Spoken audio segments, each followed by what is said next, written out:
like to start by thanking our crowd and our game ops and administration and for the game atmosphere Thursday night. I thought, with the military appreciation, which has always been, to me, a very special event, our senior night, which had a lot of parents commenting on afterwards, and the Chubb honoring his number, our student section and our band. There was a lot of really, really great things about that atmosphere, and so I want to say thank you to all involved in that.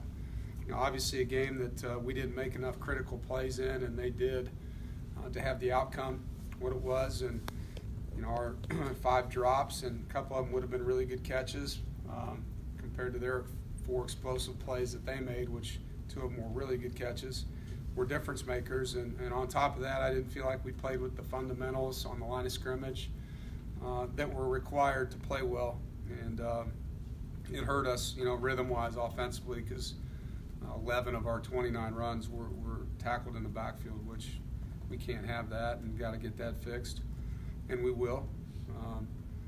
But I felt, just in general, our basic fundamentals, the fundamentals of football, you're blocking, catching, tackling, running, breaking tackles, beating blocks, all those little things that you drill and drill and drill throughout the week, which looked good for us the week before in the Florida State game, didn't look good for us in that football game. And so, I told the players yesterday, it's about getting back to basics and fundamentals, and things that we have been improving on throughout the year, taking things off of film and getting better in certain areas. We did not do that. And we've had a lot of injuries, over the last 5 weeks, and had to take the pads off the guys the last 2 to try to have a practice, to be honest. I mean, there were some days where we barely had enough guys to practice on the line of scrimmage, and just so that we could get guys back to being able to play on Saturdays. And I didn't think it hurt us in the Florida State game. It's what we had to do, but I do think it hurt us in that game on the line of scrimmage. And so, having the extra 2 days coming out of that game has allowed some of our guys to heal up, and we need to get back to our fundamental improvement on a Tuesday. And Tuesday's generally the day that you really spend your time on that in the run game and defending the run. It's the 4th quarter of our season, and it's a focus on playing as well as we can and finishing down the stretch 1 week at a time. And our team knows how to handle adversity. Our team knows how to finish, and that's where our focus is as a staff and as a group of players. And adversity creates opportunities as a leader, and I'm looking forward to my opportunity to lead this football team and help these guys jump into this week against Louisville. And that's what I'm going to do. It's what our staff's going to do. It's what our leaders will do. So, that's where we're at. You get to go play Louisville, and obviously there's, a lot going on down there, and have no idea how that's going to impact their football team. All I can do is watch the film and look at their players and, their schemes. And we'll have to do some adjusting on game day, there's no doubt. You just don't know what that's going to do without Bobby calling the plays and how that impacts their play calling and different things like that. But when you watch them on film, there's very good athletes on the field. They are playing hard, particularly at receiver. I think their receivers are really good players. They're long guys, and they've been playing for them. I mean, you guys have all seen their wideouts, and they've been good for a number of years now. So, for us, it's more about us and being able to get back to running the ball and catching the ball and making those plays, defending on defense, being able to break some tackles and tackle well in space, and just all the little things that make you a good football team and that have made us win some good games this year. So, we'll see where they're at when they get out there on the field. And, defensively, they have a very experienced defensive coordinator, and they do a lot of different things with their front and coverage packages. So, it'll be a good challenge, and we're in there watching it all right now. Going on the road and winning, we got to take care of the football. We got to do a good job getting the ball back, and they have had issues, turning the football over. If we can keep them doing that, obviously it'd be in our favor. But like I told our players, whatever your record is at the end of the year, as coaches and as players, we earned that record, and we have a right now to go try to earn a better one, and that's what all the focus will be this week with Louisville. Questions? Coach, I know you said Saturday after the game that you were disappointed, obviously, in the red zone, going 1 for 5 as far as touchdowns. You've kicked now 7 field goals in the last 2 games when you reached the red zone. What has to improve in that area, and what have you been able to look at, in the last 3-4 days since the Wake Forest game? Coming out of the game prior, we felt like we needed to throw the ball more down there, and we did. I think we threw 12 of 15 plays in the red zone. And we dropped 3 passes, 2 that were in the end zone. Emeka's would have been a good catch, but one we need to make, and Carey's obviously was a catch he would usually make, and Jacoby had one on the goal line that may or may not have been a touchdown. So 3 of those field goals, if you catch the football, maybe they are touchdowns. And so that part of it just comes down to execution and finishing plays, right? Because if we ended up, with 2 of those 3 being touchdowns, it's a win. So you feel like you called plays that were good plays. You just got to execute those plays. But we do look at it every week, and I felt like we were pounding the run too much a couple weeks ago, and trying to get the ball to playmakers down there, and they got to get open, and when they do, they got to catch the football, and we got to protect Ryan, and he's got to put it on them where they can catch it. You've had your own experience in this, but can you take a half a step back and just shake your head and realize just how amazing and how quickly things change in college football and in the ACC in particular? I mean, they were one of the best teams I've ever seen in person in 2016, Louisville, and now they're coaches.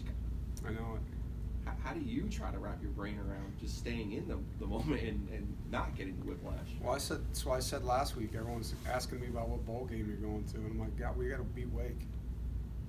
Last week everyone was patting us on the back, and this week they're burying us. And it's just that's the game we coach and play. And as a coach, you realize that because we're in it.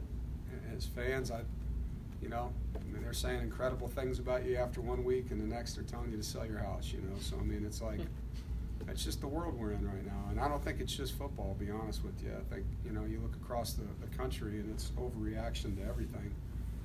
But I get it. I understand it. It's what I signed up for. And, playing Louisville the last 3 years with Lamar Jackson there, they were a great football team. And, when Grantham was there, they were one of the best defenses in the ACC at that time too. So every week you got to show up. Every single game, it's anybody's game. You got to make the plays. You got to coach your butt off. And for us, unlike the NFL, we got to recruit, and then there's the health factor, because it's impacted our football team this year at times. The injuries have hurt us at times, and that's part of the game. Sometimes you are able to get away with it more than other times.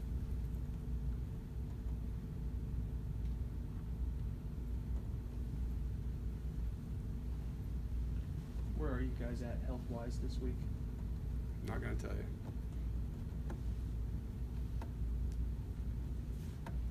Coach, is it a kind of a balancing act as far as how being physical in practice and guarding against those injuries? Oh, yeah. I think it was coming out of after the Clemson game, we had a lot of injuries in that game. And so in order to have our guys practice that we're going to play in the next game, we had to take the pads off. And I had never done that. But that was the best thing for the team. And I thought our guys did a good job learning the game plan. And obviously it didn't end up being a win with Syracuse, but we played a heck of a game. And I don't think that was the reason we didn't win. And then we came back and had a really good win against Florida State. But 3 weeks of it, or really 2.5, because we didn't get many practices for Wake. You could see it on the line of scrimmage in that game.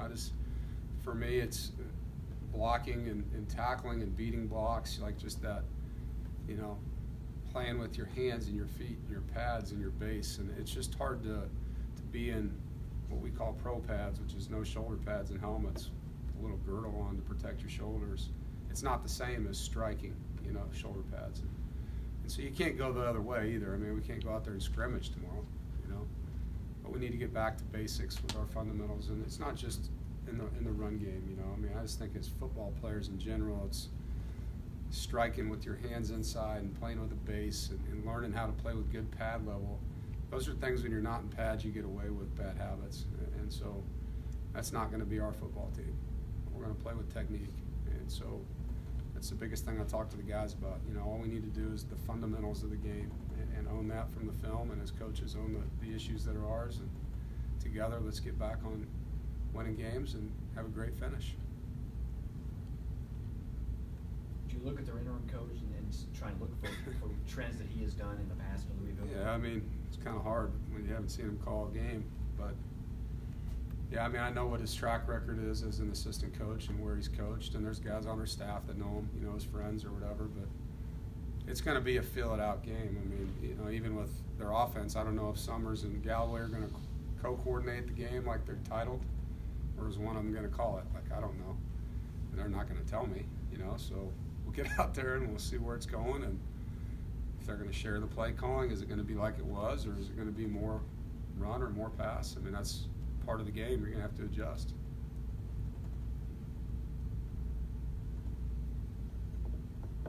Anything else? All right.